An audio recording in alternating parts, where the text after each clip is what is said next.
जय श्री राधे कृष्ण। आप सबको मेरा प्यार भरा राधे राधे।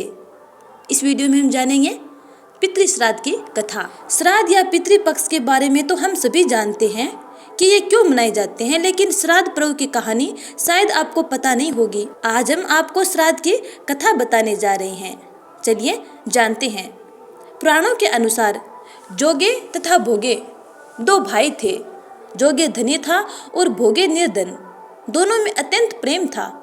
जोगी की पत्नी को धन का घमंड था, लेकिन भोगी की पत्नी सरल हृदय वाली थी।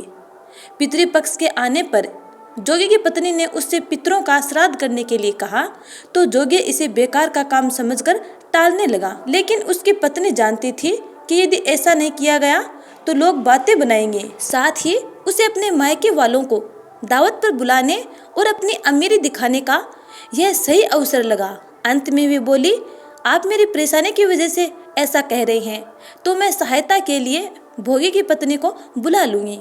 दोनों मिलकर सारा काम कर लेंगी। फिर उसने जोगे को अपने मायके न्योता देने के लिए भेजा। दूसरे दिन उसके बुलाने पर सुबह सवेरे ही भोगी की पत्नी आकर काम में लग गई। उसने भोजन तैयार किया, अनेक तरह के पकवान बनाए। फिर सभी काम खत्म कर अपने घर आ गई। उसे भी अपने घर पर पितरों का श्राद्ध तर्पण करना था। इस मौके पर जोगी की पत्नी ने उसे नहीं रोका और ना वह रुकी। दोपहर के समय पितर भूमि पर उतरे। जोगे भोगे के पितर पहले जोगे के यहाँ गए तो उन्होंने देखा कि उसके ससुराल वाले पहले से ही भोजन पर जुटे हुए हैं। आखिरी में वो भोगे के घर गए, जहाँ पितरों के नाम पर अग्यारी दे दी गई थी।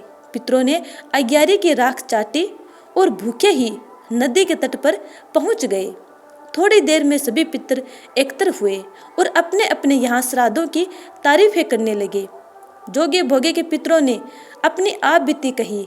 फिर वो सोचने लगे, यदि भोगे समर्थ होता तो उन्हें भूखा नहीं रहना पड़ता। लेकिन भोगे के घर में 2 वक्त की रोटी भी खाने को नहीं थी। यही सब सोचकर उन्हें भोगे पर दया आ गई। अचानक वो खुशी में चिल्लाने लगे कि भोगे के घर धन हो जाए, भोगे के घर धन हो जाए। शाम हो गई थी और भोगे के बच्चों को भी भूख लगी थी। उन्होंने अपनी माँ से कहा, भूख लगी है। तब उन्हें टालने के लिए भोगे की पत्नी ने कहा, जाओ, आंगन में होदी औंधी रखी है, जाओ उसे खोल लो और जो भी मिले बांट कर खा लेना। बच्चे वहाँ जाते हैं तो देखते हैं कि होदी मोहरों से भरी पड़ी है। वे दौड़कर माँ के पास पहुँचे और सारी बातें बताई। आंगन में जब भोगे की पत्नी ने यह सब देखा तो वह भी हैरान रह गई। इस तरह भोगे भी धनवान हो गया। धन पाकर वह कभी घमंडी नहीं हुआ।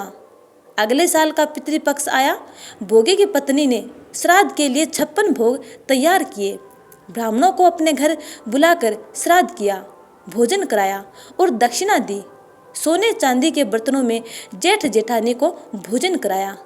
इससे पितर बहुत प्रसन्न और तृप्त हुए और उन्हें हमेशा धनवान और सुख समृद्धि से संपन्न रहने का आशीर्वाद देकर पुनः अपने लोक को चले गए। तो इस प्रकार आपके पितर भी आपको सुख समृद्धि और धनवान रहने का आशीर्वाद दें।